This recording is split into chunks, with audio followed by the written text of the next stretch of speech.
2018, apart from Joshua, Bellew Hay we've spoken about, is there another standout fight? Well, I mean, I think that Dylan White against Lucas Brown is a real watershed fight for both fighters. Dylan is a top 10, without doubt. In my mind, he's not a top 2, and he needs to be. No more huffing and puffing. He's in a proper fight. Lucas Brown's not frightened of anybody. Coming off a drugs ban, he needs restoration. That's going to be a hell of a fight. And the winner of that really is going to end up as a mandatory somewhere. So that's something to look forward to. The return of AMIR KHAN to the Matchroom stable has slightly staggered me. And I don't, let's make it clear, I don't make these decisions. You know, Eddie runs boxing completely, 100%. We talk about boxing as a family, as a fan. I talk about it as a profitability business, but the actual running of the boxing is entirely down to Eddie. He makes every single call, and I wouldn't want it any other way. So you not ever ask your dad, what do you think? He often asks me what he thinks, but doesn't mean to say he takes any notice of it, and quite often doesn't. But with AMIR KHAN, it's a fascinating situation as to whether has that brought the Kell Brook fight, another fighter that's on the road to restoration, if you like, after moving up to like middleweight. Yeah. Does that fight become closer? It's a fight I'd like to see.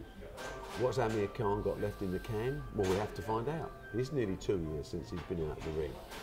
So that's going to be fascinating. I think Scott Quigg going off to the States to fight Vargas is a fabulous, fabulous fight. I make Scott Quigg about 4 to 6, maybe 4 to 5. No, I'm going to go Scott Quigg's even money. I think the other kid's 4 to 5. It's that type of fight. But styles make fights, and those two will make a one impressive fight. I'd love to see Quigg win it. I think he can just with a late stoppage. But those are the type of fights that get me up in the middle of the night to watch, and there aren't that many of them. Elsewhere, I think Katie Taylor's move as the premier women's fighter in the world, I think she has a real chance of drawing a big fan base, particularly in America where they warm to women boxing more than they do over here. But Katie's growing the sport on her own shoulders, and there's a lot of good girls behind her. So that's going to be fascinating to watch it. And then, of course, my main concern throughout 2018 is watching the development of the previous Olympic squad, Boazzi. You know, I think he's a class fighter. I think he has a lot of chance. I know Josh Kelly has really caught my imagination. Joe Caldina looks tasty. Carly, we'll find out on February the 3rd. These kids have turned pro, having been really a pro for 18 months. So they can be fast-tracked in 2018 now because they've got the experience.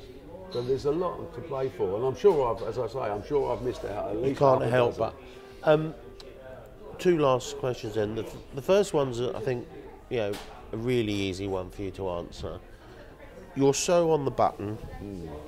You've mentioned before your advanced years. You said that it's all up to Eddie.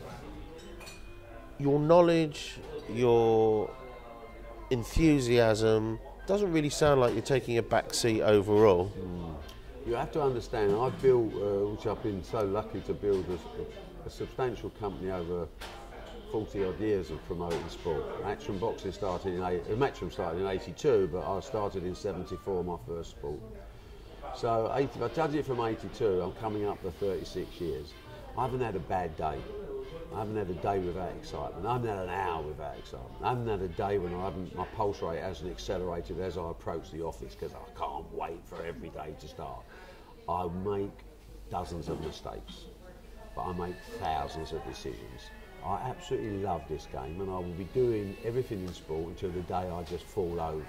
But inevitably, I have cut back. You know, I've cut back to a 12-hour day. And I've cut that to 5 days a week instead of 7 days a week. So I'm not silly. I try to keep myself in shape physically. I work out every day. I'm trying to watch what I eat. It's very boring. Every now and again I don't do it, and I love the excess. I love the business we're in, and I love the people that work for me, and the fact that we're grown as a company into a truly global company. It does mean that, however, that I'm not silly enough to know that anyone lasts forever. So my legacy is to create divisions of my company with young people that I trust their judgment and that I'm happy to hand the reins over. Now, while I'm handing those reins over, I'm still sitting on the brake because it's my money. But at the same time, I've no doubt whatsoever that within darts with Matt Poulter, within snooker with Steve Dawson, within boxing with Eddie Hearn, within Matchroom multi-events with Emily Fraser, and all the good people that work underneath them that are hand-picked, they follow the ethos of what I want to see, which is sport for everybody, no barriers to entry, and we work firstly on increasing prize money and purses, and secondly on making profit. But it's a secondary thing that's still important because it gives sustainability to us. The very last question that I have is one, I think I've asked you this before. The two sports that seem to mean the most to you from an outsider are darts and boxing. Maybe we can add snooker to that as well. Let's add snooker to it, because that was sort of one when you came to prominence very early with Steve Davis and such. Of the three, what does it for you?